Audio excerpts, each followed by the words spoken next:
So, gusto ko pa malaman, sino po si Lakandula or yung kaharian niya dati nung wala pa yung mga Kastila? Ano po ang nangyayari kaya? Ang tawag kay Lakandula, ang tunay na pangalan niya, Lakan Bunao Dula.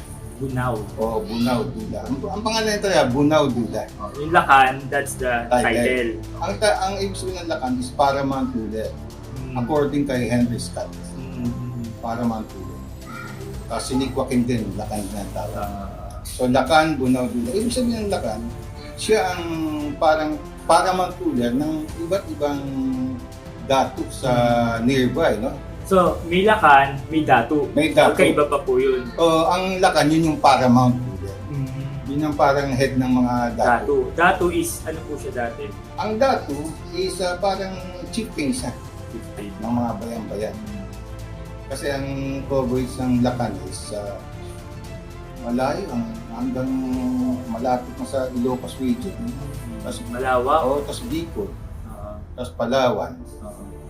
So, konti lang po yung Lakan nung panahon na yun. Walang, halos ang tundo lang may Lakan. Tondo lang. Oo, may Lakan. Kasi sa Mindanao, ang ginagamit na Sultan. Sultan naman. Sa ibang lugar naman, hari. Sa ibang bansa. Kaya tundo lang ang gumagamit ng Lakan. Kaya unique to sa tundo. Unique sa tundo to. Very unique. Oo. Pero maraming Lakan, yung mga ninuno ni Lakandula. Lakan Timamanuko, tapos yung iba hindi naging Lakan. Tapos naulit na naman kay several times naulit kay Lakandula. Lakan Bunao. Lakandula. How easy? Paano po siya nakilala ng mga tao? Ano po siya bilang leader? Ano siya, bali may nabasa ako na parang ano siya mabait na leader, tapos parang may pagkaano pa rin siya may related sa religion, babae ng something. Hindi naman sa Katoliko ang sinalakandula ng una. Muslims rin. Hindi rin. Animist. Ano po yung sabihin? Ano siya, yung spirit ang pinagdala nila.